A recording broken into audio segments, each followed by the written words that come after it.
Hey, what's up, guys? This is Andre, or Chokenator if you know me from my stream. And so I have gotten back into this game that I used to love as a child called Roller Coaster Tycoon. And so lately I've been uploading a lot of videos about just stuff that I've been thinking about, and this is going to be no exception. And as I was picking up this game, I used to play this game when I was like in junior high, maybe fifth, sixth, seventh grade, maybe even a little bit more after that. I think after that I got a lot more into like fighting games, MMORPGs, and stuff like that. But I really, really love this game too, and I think even to this day, the classic Roller Coaster Tycoon and also Roller Coaster Tycoon 2 have never really been done better than they were at that time. As far as I know, like everyone's favorite game right now is like RCT2. As for me right now, I found the games on Steam and they were pretty cheap. And I bought Roller Coaster Tycoon Deluxe because I wanted to play the first classic Roller Coaster Tycoon in order, because I believe, as far as people have reviewed online, that the scaling of difficulty of Roller Coaster Tycoon One's scenarios, they start off really easy, and like the progression of skill is like pretty natural. Um, this video that you're watching right now is being played at 2 times normal speed. I just sped up the recording that I had of it, so I guess you can see sort of my decision making as I go along. Um, but the thing I wanted to talk about in this video, as you can see in the title, is the power of assets. And I think, like, as I got older, I'm 30. I'm about to turn 31. I'm 30 right now, and I was playing this game when I was like 10 or 11, right? But this game actually teaches a lot. At least it could have taught me a lot if I continued playing it for a long time and continued to like work on my skills and optimizing and stuff like that.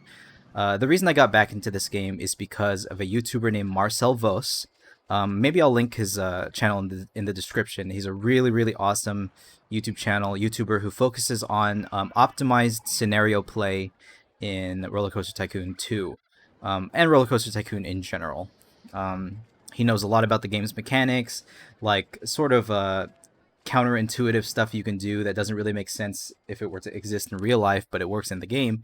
And I've taken a lot of his tips and tricks and tried to apply them. For example, I just set some scenery right there, and I know that scenery around rides does improve their excitement ratings. Little things like that. And as far as I know, he does reference to other YouTubers who play this game that have sort of more focus on scenic type play, like creating a beautiful park rather than an optimized park that makes a ton of money and keeps the guests happy and stuff like that. I'm sort of in between. Like, I want to be able to figure out how to play this game well, and general things that make sure that like all the guests are happy and I'm making as much money as I can. But at the same time, I don't want to be too crazy about optimization, and rather I do still want to stay focused on creating a beautiful dream park at the end of the day. Because the end game of this game is like after you've completed the scenario and reach the goal. A lot of these, this is only the third scenario in the game, which is fairly easy. The first two are super easy. The first one being Forest Frontiers. Even a beginner who's never played the game before could probably beat Forest Frontiers as long as you intuitively make decisions as far as what the game offers you. And then Dynamite Dunes is the second scenario where you have a larger desert park and you have to play the game for 3 years, 3 in-game years instead of one. And when you play the game for that long, you start seeing the diminishing returns of rides losing popularity, of the number of guests that you're getting into the park starts decreasing. Um, the number of mechanics and employees you have is like not enough for the park. So you have to learn that a lot of it is about maintaining maintenance, basically maintaining uh, the cash flow that you have, I guess. But what I've learned about this game is, there's a lot of economic and business principles that I've learned over the past couple of years of trying to run my own art business, and just in general studying how the market works. Because I'm getting older, I need to know how taxes work. I need to know how investments work.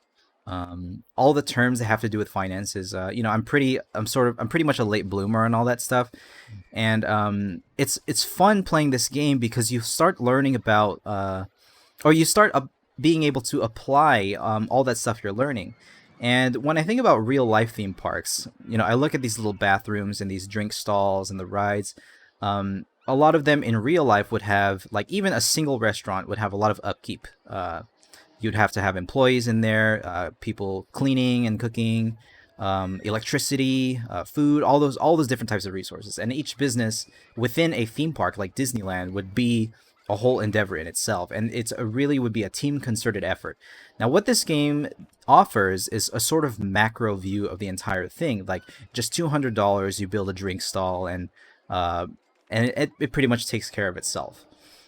It You assume that as you're playing this game, all the you do have to hire some employees like mechanics and handymen, but you're assuming that all the maintenance and all the restaurants and everything is just pretty much taking care of itself.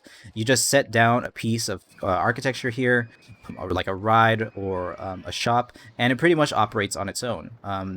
Save for breakdowns and stuff like that, which your mechanics will handle, and they handle it automatically as long as you're paying for it. A lot of this is just money management, where you're building basically assets and liabilities. And as far as I know, from my studies in economics and business, if you want to bring it down to its most basic structure, all an asset is something that makes you money, and a liability is something that you lose money from. And anything could be an asset, and anything could be a liability. It all depends on which way the cash is flowing. Uh, and what's great about this game is that what you're trying to do is essentially create as many assets as possible. And the way you do that is that what's great about this game too is that it has a really great model for human nature. Like, what are the real problems that people run into when running a theme park? Some rides could be boring. Some stuff could be too expensive. And what you could do is you could navigate the thoughts of the guests. Like, for example, here's a rainy day, and now what I'm doing is building more information kiosks because the only way for them to not. I'm also building a haunted house, as you can see here, because the only way for them to not complain about the rain is to build covered rides and also give them access to umbrellas. Now, some people will probably uh, implement some predatory business practice, like hiking up the prices of umbrellas to like $5 or whatever. I mean, that's probably a normal price for an umbrella in real life, but in this game, they're like, I don't know, $2 or something like that. I don't really check all the prices of everything, and maybe if I were to get more to the specifics of this game, I would start, memorizing all the prices of drinks and all the little umbrellas and maps and the prices for rides, the default prices and stuff like that. Um, but that's all micro. And as I play this game, I'm really focused on the macro of it because, like, I just the big picture is what I love seeing, and it's only until you see the big picture in anything that you're able to better manage things on a small scale. And that's where people like Marcel come in, because he is a master of this game, and there are many masters of this game that I'm discovering in YouTube. And I would love to hear if you have any other recommendations for YouTube channels of people who play this game, Roller Coaster Tycoon. I would love to like check them out, because I really love this game, and it's really resonating with me now as I'm trying to like run a business.